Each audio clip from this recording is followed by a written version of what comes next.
Hello students, my name is Prashant Kumar और मैं स्वागत करता हूं आप सभी का अपने प्यारे चैनल विज्ञान विला एजुकेशन में। आई होप आपको ये वीडियो सीरीज बहुत ज्यादा पसंद आ रही होगी, तो प्लीज जल्दी से इस वीडियो को भी लाइक कर दीजिए और शेयर कर दीजिए और चैनल को सब्सक्राइब करना ना भूलें ताकि जो भी नया वीडियो हो वो आप तक सबसे पहले पहुंचे। तो चलिए स्टार्ट करते हैं आज की क्लास को। हेलो बच्चों, चलिए स्टार्ट करते हैं आज की क्लास को। और आज की क्लास का जो चैप्टर है बच्चों, वो चैप्टर एक बिल्कुल नया फ्रेश चैप्टर लेके आया हूं मैं आपके लिए और चैप्टर का नाम है चैप्टर नंबर 10, जो कि ग्रेविटेशन के नाम से आपकी बुक के अंदर लिखा गया है। ग्रेविटेशन। तो अल्टीमेटली आज की क्लास में आप लोगों को ग्रेविटेशन के बारे में पढ़ना है, राइट? चलिए स्टार्ट करते हैं और इसके अंदर भी हम सबसे पहले अपना एक यूनिवर्सल लॉ ऑफ ग्रेविटेशन पढ़ेंगे। ठीक है, आगे चलते हैं। देखिए ग्रेविटेशन क्या है बच्चों। ग्रेविटेशन ना एक फोर्स होता है। In very simple language I have stated that gravitation is a force. ये एक सिर्फ और सिर्फ फोर्स है और कुछ नहीं। फोर्स क्या होता है इसको आपने चैप्टर नंबर 9 में बहुत डिटेलिंग में स्टडी किया है। तो जिन लोगों ने अभी तक इस चैप्टर को नहीं देखा है वो प्लीज जाके मेरे चैनल पर इस वीडियो को देख सकते हैं ताकि आपके फोर्स के कॉन्सेप्ट क्लियर हो जाएं। लेकिन फॉर द वेरी ब्रीफ मैं आपको यहां बता देता हूं कि फोर्स दो तरह के एक्शन होते थे, या तो पुशिंग एक्शन या फिर पुलिंग एक्शन, दोनों में से कुछ भी होगा। और क्योंकि ये ग्रेविटेशन भी फोर्स है, इसका मतलब ग्रेविटेशन भी दो ही चीजें कर सकता है, या तो पुश करेगा या तो पुल करेगा। खैर, फोर्स की ऐसा यूनिट क्या होती है? न्यूटन होती है। इसका मतलब ग्रेविटेशन की ऐसा यूनिट भी क्या होगी? न्यूटन होगी। फोर्स का सिंबल क्या होता है भाई? फोर्स का सिंबल होता है एफ। इसका मतलब ग्रेविटेशन का सिंबल भी क्या होगा? क्योंकि वो एक फोर्स है तो इसका सिंबल भी होगा एफ। और कभी कभी क्योंकि आपको एक बाइफर्केशन करना होता है कि ये ग्रेविटेशन फोर्स है और या फिर ये नॉर्मल फोर्स है, तो हम बच्चों वहां पर कभी कभी ना एफ जी डिनोट कर देते हैं, जी एक सबस्क्रिप्ट लगा देते हैं ग्रेविटेशन के ऊपर। तो ultimately what I can say that gravitation is a force. Gravitation क्या है बच्चों? एक फोर्स है। फोर्स है तो इसका मतलब ये वो हर तरह के वो एक्शन करेगा जो एक नॉर्मल फोर्स करती थी। जैसे आपने पढ़ा है कि फोर्स क्या कर सकता है। फोर्स 4 काम करता था, अगर आपको याद हो तो। वो शेप बदल सकता था, वो साइज बदलवा सकता था, वो किसी का मोशन स्टेट बदल सकता था, वो किसी की वेलोसिटी को चेंज कर सकता था, वो किसकी डायरेक्शन को चेंज कर सकता था। तो यही सारे काम ये ग्रेविटेशन फोर्स भी कर सकता है, क्योंकि है तो एक फोर्स ही, तो ये भी कर सकता है, राइट? तो जल्दी से फटाफट इसके डेफिनेशन को देख लेते हैं। It is a force and its simple is F, और it can also be used और can be written as F G, right? As it is a force so its SI unit will be N. सीधी बात है, Newton होगा। अब now we will talk about the nature. इसके nature की बात करते हैं बच्चों। और देखो लिखा गया है नेचर इज अट्रैक्टिव। अभी नेचर अट्रैक्टिव होने का क्या मतलब है, इसे समझो। देखो भाई, मैंने आपको बोला कि फोर्स 2 काम करेगा, या तो पुश करेगा या तो पुल करेगा। पुश और पुल को आप ऐसे समझ सकते हो कि पुश का मतलब यह है कि वो एक दूसरे से दूर भेज रहा है। दूर भेजने का मतलब रिपेल कर रहा है। क्या कर रहा है? रिपेल। आपने फोर्स लगाया, पुश कर दिया, पुश कर दिया तो वो ऑब्जेक्ट आपसे दूर चला जाएगा। दूर दूर जाएगा तो मतलब क्या हुआ? रिपेल हो गया। पुल, पुल मतलब खींचना अपनी तरफ, अट्रैक्ट करना, यानी कि यहां पर बॉडी आपकी तरफ अट्रैक्ट होकर खींची हुई चली आएगी। यहां पर पुश पे दूर जा रही थी। मतलब कि अल्टीमेटली हम ये कह सकते हैं बच्चों के फोर्स के 2 ही नेचर एग्जिस्ट करते हैं। या तो वो फोर्स दूसरे बॉडी को एक दूसरे से दूर ले जाएगी, या फिर वो एक दूसरे को अपनी तरफ अट्रैक्ट करके अपने पास ले आएगी। और यहां पर अगर हम ग्रेविटेशन फोर्स की बात करें तो बच्चों उसका नेचर होता है अट्रैक्टिव। यानी कि अगर किन्हीं भी बॉडीज के बीच में ये ग्रेविटेशनल फोर्स एग्जिस्ट कर रहा है तो इसका सिंपल सा मतलब एक ही है कि वो अट्रैक्टिव नेचर का फोर्स होगा। यानी कि ये 2 बॉडीज एक दूसरे को अपनी तरफ खींच रही हैं। एक दूसरे से दूर नहीं भेज रही, एक दूसरे को अपनी तरफ खींच रही हैं। क्लियर हो गया यहां तक? आगे चलें। चलिए, सो मैं कुछ एग्जांपल्स लेके आया हूं आपके लिए, और इस एग्जांपल से बच्चों मैं आपको यह समझाना चाहता हूं कि एक्चुअली में सराउंडिंग में कहां कहां ग्रेविटेशनल फोर्स एग्जिस्ट करता है, जिसको हम लोग अभी तक ऑब्जर्व नहीं कर पा रहे थे, फील नहीं कर पा रहे थे।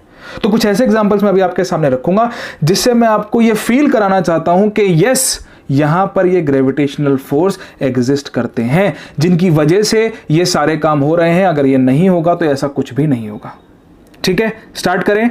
चलिए, the first example I have is this gravitation force between 2 planets and between a planet and a sun. तो यहां पर बच्चों मैंने देखो आपको 2 केस बताए हैं। पहला केस ये है कि ग्रेविटेशन फोर्स 2 प्लैनेट के बीच में एग्जिस्ट करता है। यू नो वेरी वेल कि हमारे सोलर सिस्टम के अंदर टोटल कितने प्लैनेट्स हैं बच्चों? 9 प्लैनेट्स हैं। We know this. है ना। वो बेचारे प्लूटो के साथ हम जाती करते रहते हैं, कभी उसको सोलर सिस्टम में ले लेते हैं, कभी बाहर निकाल देते हैं। तो अभी इंटरनेशनली एक्सेप्ट कर लिया गया है कि वी हैव 9 प्लैनेट्स, राइट। तो कभी कभी बेचारे के साथ थोड़ी ज्यादती हो जाती है, बट इट्स ओके। आगे चलते हैं। तो 2 प्लैनेट्स जो भी हैं बच्चों, आपको पता है कि 9 प्लैनेट्स हैं, आप उनके नाम भी जानते हैं। मरकरी है, वीनस है, अर्थ है, जुपिटर है, सैटर्न है, यूरेनस है। इन सभी प्लैनेट्स के बीच में बच्चों एक ग्रेविटेशनल फोर्स एग्जिस्ट करता है, सभी प्लैनेट्स के बीच में, right, clear. And also the planet and the sun. अब आपको पता है कि ये सारे प्लैनेट हमारे सन के चारों तरफ रोटेट करते हैं। तो ये प्लैनेट और इस सन के बीच में भी बच्चों ग्रेविटेशनल फोर्स लगती है। और I will give you the explanation that this force is responsible for the rotation of the planet around the sun. इसी फोर्स की वजह से बच्चों ये प्लैनेट सन के अराउंड रोटेट करते हैं, इसी फोर्स की वजह से।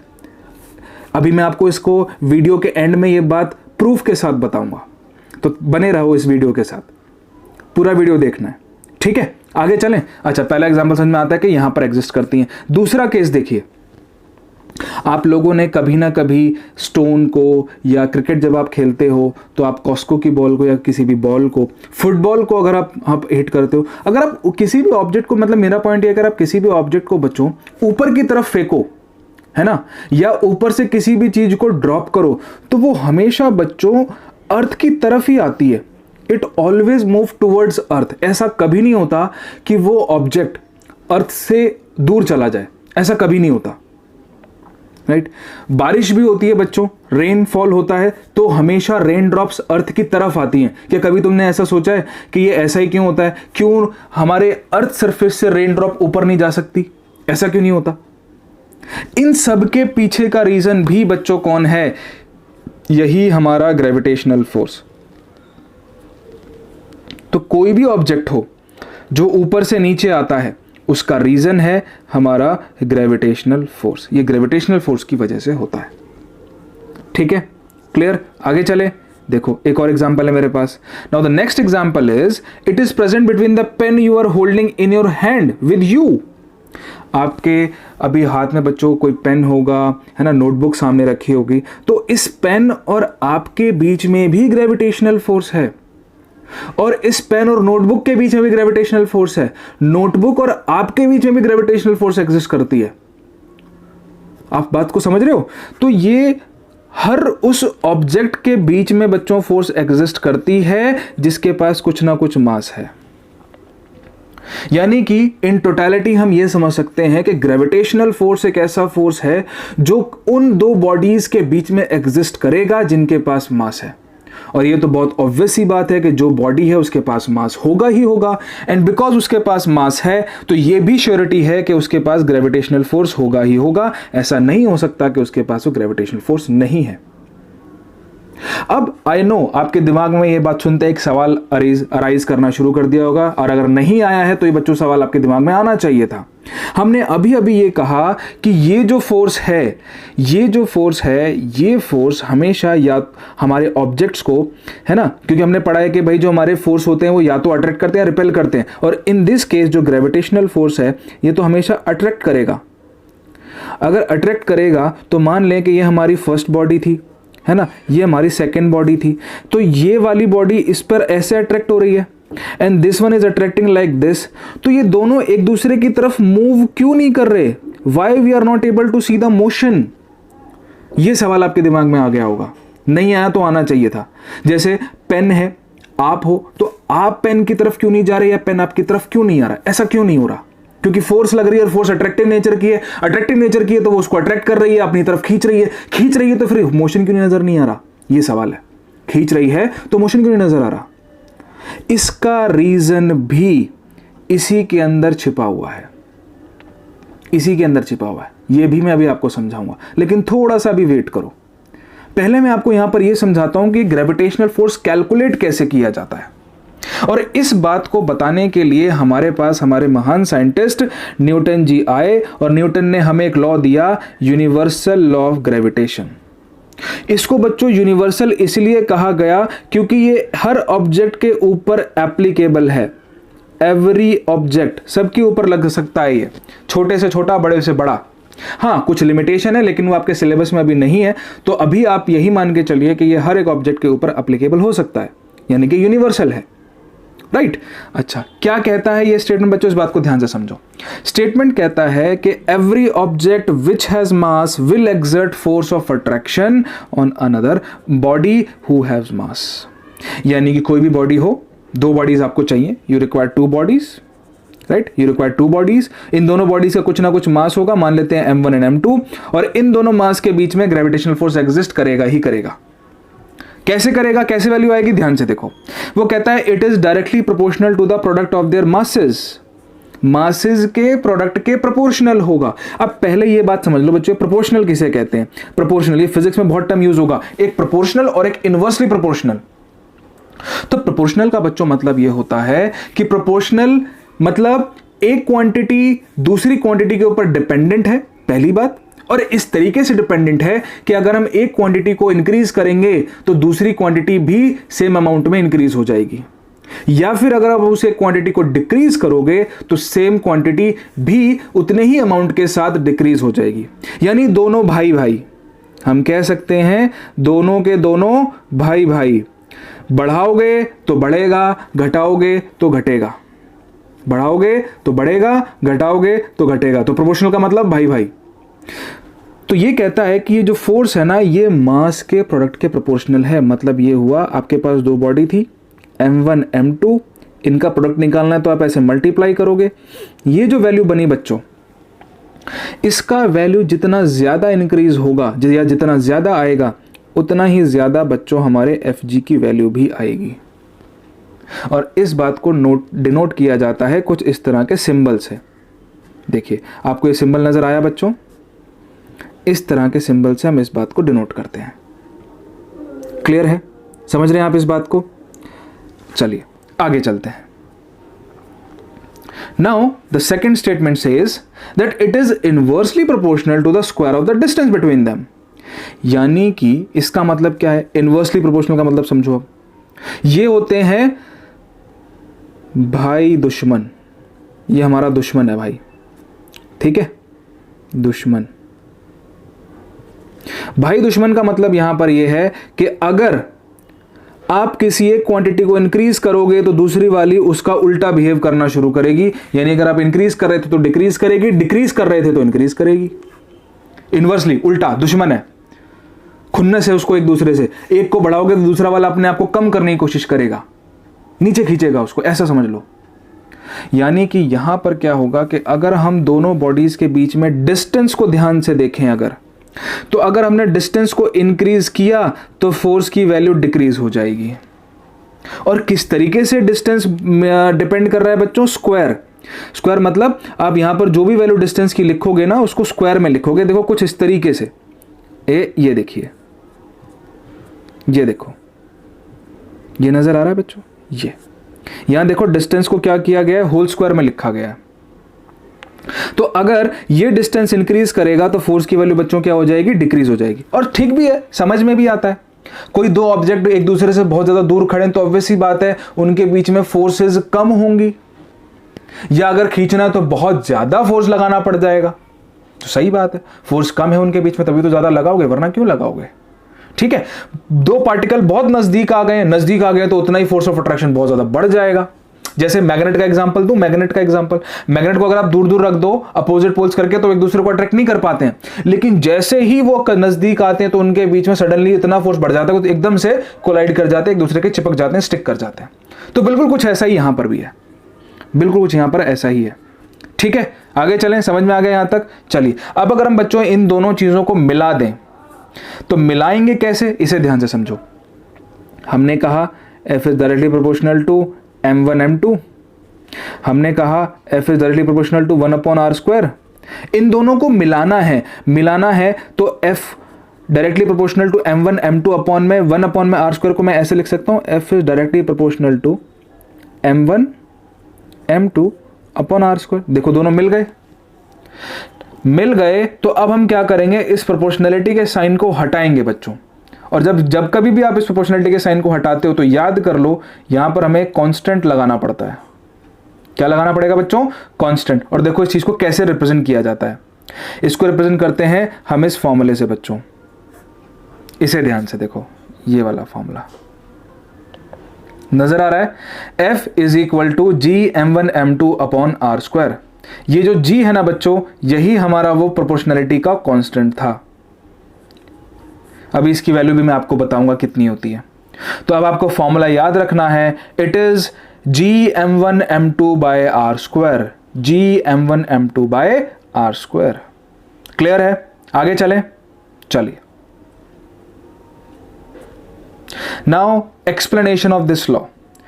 इस लॉ का सीधा सा मतलब यह है कि मान लेते हैं आपके पास दो ऑब्जेक्ट थे, एक का मास m1 दूसरे का मास m2 और दोनों के बीच में डिस्टेंस था r। तो देखो ये रहा हमारे पास पहला बॉडी जिसका मास हमारा m1 है, ये रहा हमारा दूसरा बॉडी जिसका मास m2 है, और इन दोनों के बीच में बच्चों एक डिस्टेंस है जिसकी वैल्यू है r। ठीक है, तो according to the gravitational law जो न्यूटन ने दिया, उनके हिसाब से इनके बीच में जो ग्रेविटेशनल फोर्स बनेगी वो इसके प्रोपोर्शनल है m1 m2 के, और इसके इन्वर्सली प्रोपोर्शनल है। इन दोनों को मिलाकर जो क्वांटिटी बनी उसका हमने फॉर्मूला बनाया G m1 m2 upon R square. ये वैल्यू हमें याद रखनी है। अब जहां पर जी हमने क्या कहा था बच्चों, ये हमारा कांस्टेंट है, ये हमारा क्या है, कांस्टेंट। और इस कांस्टेंट की वैल्यू देखिए बच्चों क्या होता है, constant is given as G is equal to 6.67 10 to the power -11। ये इसकी बच्चों वैल्यू होती है। ठीक है, 6.67 मल्टीप्लाई 10 टू द पावर -11, ये इसकी वैल्यू होती है। ठीक है, क्लियर है यहां तक? तो जब भी हम न्यूमेरिकल में इसको यूज करेंगे तो हमें इन वैल्यूज का इस्तेमाल करना पड़ेगा। ये है हमारा यूनिवर्सल लॉ ऑफ ग्रेविटेशन। तो समराइजेशन वे में मैं आपको सिंपल सा इतना मतलब समझा सकता हूं ग्रेविटेशनल का, कि ग्रेविटेशनल फोर्स एक फोर्स है, ग्रेविटेशन एक फोर्स है। ये फोर्स किन्हीं भी दो बॉडीज के बीच में लगता है जिनके पास मासेस होते हैं, और वो मासेस मान लिए हमने m1 m2 है, और इसका फॉर्मूला हम कैलकुलेट करेंगे F is equal to G m1 m2 upon R square से, जहां पर r उनके बीच का डिस्टेंस होता है। राइट, समझ में आ गया? आगे चलें, चलिए। Now I have some practice problem for you. मेरे पास कुछ आपके लिए प्रैक्टिस प्रॉब्लम है। जैसे कि मैं पहली प्रॉब्लम बच्चों जो आपके लिए ले रहा हूं, वो मान लेते हैं कि हम एक ग्रेविटेशनल फोर्स कैलकुलेट करना चाहते हैं दो बॉडीज के बीच में जिनका मास, मान लेते हैं आपके पास एक फर्स्ट बॉडी है, इसका मास 2 किलो है। ठीक है, एक आपके पास कोई दूसरी बॉडी है जिसका मास 3 किलो है। कुछ भी हो सकता है, ये कुछ भी हो सकता है, ज़रूरी नहीं है कि हमेशा आपको कोई स्पेसिफिक चीज़ लेनी है कि किसी का मास 2 kg किसी का मास 3 kg है। ठीक है, अच्छा, इनके बीच में डिस्टेंस मैंने बोल दिया मान लो 10 मीटर का, ये 10 मीटर दूरी पर खड़े हैं। ठीक है, 10 मीटर की दूरी पर खड़े हैं ये लोग बस। अच्छा, अब मैंने कहा कि इन दोनों बॉडीज़ के बीच में आप ग्रेविटेशनल फोर्स निकालिए। तो ग्रेविटेशनल फोर्स का फॉर्मूला क्या है? फॉर्मूला है F is equal to G m1 m2 upon R square. ये फॉर्मूला आप यूज करोगे, तो देखो कैसे यूज करेंगे। F is equal to G का वैल्यू बोलो बच्चों कितना था, 6.67 मल्टीप्लाई 10 टू द पावर -11। बच्चों जब भी मैं बार बार इस तरीके से वैल्यू बोलूँ ना, आप भी खुद से वैल्यू बोला करो, तभी ये वैल्यूज आपको याद होंगी। वरना कई बार प्रॉब्लम ये होता है कि फॉर्मूला तो याद है लेकिन वो कांस्टेंट की वैल्यू नहीं पता, फिर आंसर नहीं निकलता। ठीक है, तो बार बार बोलना है मेरे साथ। अच्छा, फर्स्ट बॉडी का मास था 2 kg, सेकेंड बॉडी का मास था 3 kg, डिवाइडेड बाय डिस्टेंस का होल स्क्वायर करना है, यानी कि 10 का होल स्क्वायर करना पड़ेगा। ठीक है, समझ में आ गया? बताओ ये वैल्यू कितनी बनेगी? ये बन गया 6, और ये वैल्यू कितनी बनेगी? 10 का होल स्क्वायर है यानी कि 100। ठीक है, तो मैं इसको ऐसा लिख सकता हूं, ध्यान से देखो, 6 multiply 6.67 multiply 10 to the power -11 divided by 10 to the power 2। 100 को लिख सकते हैं ना 10 टू द पावर 2। अच्छा, ये वैल्यू को जब हम यहाँ लेके जाएंगे बच्चों, तो देखो ये पावर प्लस में वहाँ जाके माइनस में बदल जाएगी। तो हम कुछ ऐसा लिख दें, F इज इक्वल टू, फिर लिखते हैं F is equal to 6 multiply 6.67 multiply 10 to the power -11, और -11 -2 करके कितना हो जाएगा बच्चों? -13, क्योंकि बेसिस आपकी सेम है तो पावर्स उस केस में ऐड हो जाती हैं। यानी हमारे पास जो वैल्यू आया वो कितना आ गया? 10 टू द पावर -13। अब इन दोनों वैल्यूज को जल्दी से मल्टीप्लाई करते हैं बच्चों। तो 6.67 मल्टीप्लाई 6, इसका वैल्यू कितना आएगा? इफ यू मल्टीप्लाई इट बच्चों, इसका वैल्यू आएगा 40.02। multiply 10 to the power minus 13 and unit will be Newton. Now the important fact, ये नंबर यहाँ बच्चों भी इंपॉर्टेंट नहीं है, इंपॉर्टेंट है ये order. This is very very very important. Force जो बन रहा है बच्चों वो approximately 10 to the power minus 13 के ऑर्डर का बन रहा है. ये वैल्यू क्या बहुत बड़ी वैल्यू है? इसको देखो मैं आपको फील कराता हूँ ये वैल्यू एक्चुअली में कितनी है बच्चों. आप इसको ऐसा लिख सकते हो, पावर प्लस में बदल जाएगा. इसका मतलब क्या हुआ? 1 अपॉन, दोबारा लिख देता हूं, थोड़ा राइटिंग इशू है बच्चों. 1 अपॉन 1 2 3 4 5 6 7 8 9 10 11 12 13. सोचो इसको जब आप लिखोगे तो कितना लिखोगे? 0.1 2 3 4 5 6 7 8 9 10 11 12 13. इतना छोटा फोर्स है ये. खुद सोचो बच्चों कितना छोटा फोर्स है ये. क्या इतने छोटे फोर्स की वजह से वो दोनों बॉडीज, चाहे वो 2 kg वाली हो चाहे वो 3 kg वाली हो, क्या ये मूव करती नजर आएंगी? मोशन होगा? खुद सोच के बताओ. सोचो क्या हो सकता है इतने छोटे फोर्स से मोशन? नहीं हो सकता, क्योंकि आपको पता है न्यूटन का second law, F is equal to ma. अगर फोर्स इतना छोटा है तो सोचो एक्सेलरेशन कितना छोटा बनेगा. अगर एक्सेलरेशन इतना छोटा है तो बॉडी का मोशन हमें नजर ही नहीं आएगा. नजर नहीं आएगा तो इसका मतलब बॉडी वहीं पर रखी नजर आएंगी, आपको मोशन करती हुई नजर नहीं आएंगी. यही रीजन है कि आपके रूम के अंदर, आपकी सराउंडिंग में जो ऑब्जेक्ट जिस मास का जहां भी पड़ा है वो वहीं रखा हुआ है, वो ग्रेविटेशनल फोर्स की वजह से मूव नहीं कर रहा, क्योंकि उसका फोर्स का वैल्यू बहुत ज्यादा छोटा है. क्लियर माय पॉइंट कि क्यों कोई बॉडी का मोशन नहीं दिखाई दे रहा है ग्रेविटेशनल फोर्स होने के बावजूद. आपकी नोटबुक्स, आपके पेन, आपका स्मार्टफोन, आपकी वॉल्स, आपके फुटबॉल, आपके sport items, everything which has mass will have the gravitational force due to each other, but they are not in the motion because of the fact that the force is very very low. Clear my point? आगे चलें. चलिए. So now I have another numerical problem. इस वाली numerical problem में अब हम थोड़े बड़े बड़े ऑब्जेक्ट ले लेते हैं. जैसे कि हमारे पास एक अर्थ है, यानी कि अपनी अर्थ, और मान लेते हैं उसका मून. इन दोनों के बीच में बच्चों कैलकुलेट करके देखते हैं कि एक्चुअली में इन दोनों के बीच में कितना ग्रेविटेशनल फोर्स आता है. ठीक है, कैलकुलेट करें. चलिए, तो देखिए इसके लिए मैं आपको कुछ डेटा बता रहा हूं. हमारे अर्थ का जो मास है बच्चों, ME से हम इसको मान लेते हैं, डिनोट करते हैं. अर्थ का मास है बच्चों 6 मल्टीप्लाई 10 टू द पावर 24. ये हमारे अर्थ का मास है. मास ऑफ मून, हमारे मून का मास बच्चों 7 मल्टीप्लाई 10 टू द पावर 22 है, kg.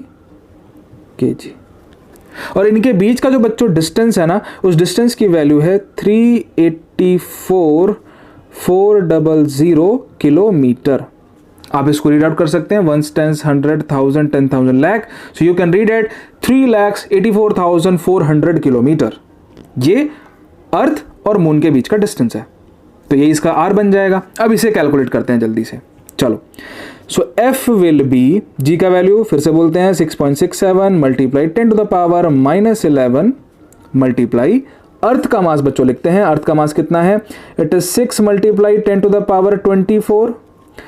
मून का मास लिखते हैं multiply 7 multiply 10 to the power 22, and this whole value will be divided by 3,84,400 kilometre. Kilometre को बदलने के लिए मीटर में कन्वर्ट करने के लिए 1000 से मल्टीप्लाई करना पड़ेगा, और इसका करना क्या करना पड़ेगा बच्चों? Whole square. अब हमें ये वैल्यू कैलकुलेट करनी है. तो देखो कैसे कैलकुलेट करेंगे. ये 3 पावर है और ये 2 बार आएगा, यानी कि 3 + 3 कितना हो जाएगा? 6. यहाँ 2 पहले से था तो 2 + 2 भी कितना कर लो, कितना हो गया बच्चों? 4. 6 + 4 कितना हो गया? 10. यानी कि जो ये पूरी वैल्यू है इसको मैं ये 384 का होल स्क्वायर कर दूं, और यहाँ वैल्यू बन जाएगी 10 टू द पावर 10. ये पूरी वैल्यू बन गई. सोचो ये 10 का वैल्यू इससे कैंसिल हो जाएगा, तो कितना बचेगा बच्चों? यहाँ पर 12 बचेगा. तो अल्टीमेटली मेरे पास जो वैल्यू बची है वो क्या बचेंगी? मैं 6 को 7 से मल्टीप्लाई कर दूंगा, कितना हो गया? 42. तो we can write now F is equal to 42 multiply 6.67 multiply 10 to the power minus 11 10 to the power 24 and 10 to the power 12 divided by 3844 का होल स्क्वायर, ये बचेगा। अब आप ये वैल्यू, मुझसे ज़्यादा आप लोगों को मैथ अच्छा आता है, आप ये वैल्यू कैलकुलेट कर सकते हो। लेकिन अगेन मैं फिर बोलूंगा, यहां पर फिर से हमारे लिए ये मैग्नीट्यूड इंपॉर्टेंट नहीं है, बट ये ऑर्डर बहुत मैग्नीट्यूड है, इंपॉर्टेंट है। ये वाला मैग्नीट्यूड बहुत ज़्यादा इंपॉर्टेंट है। इसको देखते हैं क्या वैल्यू आएगी। देखो ये 12 प्लस का है, ये 24 प्लस का है। 24 प्लस 12 कितना हो गया बच्चों? It will be 36। ठीक है, 36 में से ये 11 हमें क्या करना पड़ेगा बच्चों? माइनस करना पड़ेगा। तो 36 माइनस 11 यानी कि 25। तो अल्टीमेटली जो भी वो फोर्स की वैल्यू बच्चों बनेगी, what ever be the magnitude, it will be 10 to the power 25 Newton. खुद सोचो बच्चों ये कितना बड़ा वैल्यू है। मतलब कि इस बार जो भी वैल्यू आएगा उसमें कितने जीरोज आएंगे? 1 2 3 4 25 जीरो लगाने पड़ेंगे बच्चों आपको, 25 जीरोज। सोचो ये कितना बड़ा फोर्स का वैल्यू बन गया है। तो ऑब्वियस सी बात है, जब इतना बड़ा फोर्स का वैल्यू बनेगा तो ये तो बहुत बड़ा फोर्स हो गया, बहुत बड़ा फोर्स है बच्चों। तो ये तो सीधा सीधा सा बात है कि ये अर्थ उस मून को इस फोर्स से अपनी तरफ अट्रैक्ट करेगी ही करेगी, खींचेगी ही खींचेगी, और वो मून उसकी तरफ जाएगा। इसी तरह से हम ये कह सकते हैं कि मून अर्थ को इतने ही फोर्स से अपनी तरफ खींच रहा है, खींचेगा। दोनों वैल्यू यही आएंगी। अच्छा, अब सवाल यह है कि अगर खींच रहा है और इसमें फोर्स भी इतनी ज्यादा है, तो फिर ये दोनों आपस में क्यों नहीं टकरा रहे? पहले वाले केस में चलो फोर्स बहुत कम था इसलिए मोशन नजर नहीं आया, इस वाले केस में तो फोर्स भी बहुत ज्यादा है और ये एक दूसरे को अपनी तरफ खूब स्ट्रांग फोर्स से अट्रैक्ट भी कर रहे हैं। तो फिर अर्थ जाके मून से क्यों नहीं कोलाइड करती, या मून जाके अर्थ से क्यों नहीं टकरा जाता? बच्चों ऐसा ना हो, इसीलिए क्या होता है कि अगर हम मान लें ये हमारी अर्थ है और ये मून इस सर्कुलर ऑर्बिट में घूम रहा है, तो आपको पता है बच्चों कि जब कोई चीज सर्कुलर ऑर्बिट में घूमती है तो एक फोर्स लगता है जिसे हम कहते हैं सेंट्रीफ्यूगल फोर्स, जो उस बॉडी को उस सेंटर पॉइंट से दूर फेंकने की कोशिश करता है, हमेशा दूर। तो ये फोर्स उसको दूर ले जाना चाहता है और ग्रेविटेशनल फोर्स बच्चों उसको अपनी तरफ खींचना चाहता है। और दोनों फोर्स की वैल्यू कैसी है बच्चों? बराबर है। और इसकी वजह से ये मून इससे जाके कोलाइड नहीं करता है। तो हम ये कह सकते हैं कि मून अर्थ के चारों तरफ इसीलिए रोटेट करता है ताकि वो एक काउंटर फोर्स जनरेट कर सके। किसके रिस्पेक्ट में? उस ग्रेविटेशनल फोर्स के रिस्पेक्ट में, जिसकी वजह से इन दोनों की टक्कर हो सकती थी। लेकिन अब ये क्योंकि सेंट्रीफ्यूगल फोर्स आ गया है तो उसने उतना ही फोर्स बच्चों बना लिया जो उसको बाहर की तरफ पुश कर रहा है, एंड इसी की वजह से ये रोटेशन पॉसिबल हो पाया है। और ये सिर्फ और सिर्फ बच्चों मून और अर्थ के बीच में नहीं, ये हर प्लैनेट और सन के बीच में हो रहा है। Every planet and sun, every satellite and the planet, उस प्लैनेट और उस की सैटेलाइट के बीच में भी यही रीजन है जिसकी वजह से ये रोटेट कर रहे हैं। हम लोग जो बच्चों बड़े बड़े सैटेलाइट्स खुद आर्टिफिशियली बना के भेजते हैं, हमारे इतने बड़े बड़े सैटेलाइट्स हमारे इंडिया से, हमारे यूएसए से जाते हैं, वो सब हमारे अर्थ के तरफ रोटेट करते हैं। क्यों रोटेट करते हैं? Because of this same fact, gravitation force की वजह से। आई होप आपके दोनों न्यूमेरिकल्स बहुत अच्छे से समझ में आए होंगे। मैंने जो आपसे दोनों सवाल आपको से पूछे थे उसका जवाब भी मैंने आपको दे दिया है। और अब आपके लिए ये खुद के लिए एक होमवर्क प्रॉब्लम है बच्चों। आप सभी लोग मुझे कमेंट सेक्शन में आके, अपने चैट बॉक्स में आके मुझे रिप्लाई करेंगे। आपको निकालना है अर्थ और आपके बीच में ग्रेविटेशनल फोर्स कितना है। अर्थ और आपके बीच में कितना ग्रेविटेशनल फोर्स है। मैंने आपको अर्थ का मास बच्चों बता दिया, ये था 6 × 10⁻24 kg। आपको अपना खुद का मास बच्चों खुद पता होगा, राइट। एंड द डिस्टेंस, जो आपको डिस्टेंस लेना है बच्चों, आई will give you the value 6400 kilometre, ये आप लेंगे। क्योंकि हम जहां अर्थ क्रस्ट पे खड़े होते हैं बच्चों, वहां से अर्थ के सेंटर तक का जो डिस्टेंस है, जिसको आप रेडियस मान सकते हो, वो 6400 किलोमीटर होता है। तो विद दीज वैल्यूज आप मुझे कैलकुलेट करके बताएं कि आपकी बॉडी और अर्थ के बीच में कितना ग्रेविटेशनल फोर्स है। कैलकुलेट करिए, जान के मजा आएगा कितना है। और मैं आपको हिंट देता हूं बच्चों, हिंट देता हूं। आप जो आंसर निकालेंगे, अगर आपने आंसर सही निकाला तो आप चेक कैसे कर सकते हो कि आपका आंसर सही है? ये वैल्यू आपके बॉडी वेट के इक्वल आएगा। जो आपके खुद का बॉडी वेट है ना, जब आप वेइंग मशीन पे खड़े हो तो जो वेट नजर आता है, वही वैल्यू है जो इस आंसर में कैलकुलेट होगी। तो देखते हैं कौन कौन ये चीज़ें कैलकुलेट कर पाता है और मुझे कमेंट करता है। तो बस बच्चों, आज की क्लास में सिर्फ इतना ही। Thank you so much for watching the video. और अगर आपको वीडियो पसंद आया है, मज़ा आया है पढ़ने में, तो प्लीज़ जल्दी से इस वीडियो को भी लाइक कर दो, शेयर कर दो, और चैनल को सब्सक्राइब नहीं किया तो सब्सक्राइब करो। मैं इसी तरह के और अच्छे अच्छे वीडियोज़ आपके लिए लाता रहूँगा। Thank you so much. पढ़ते रहो और खुश रहो।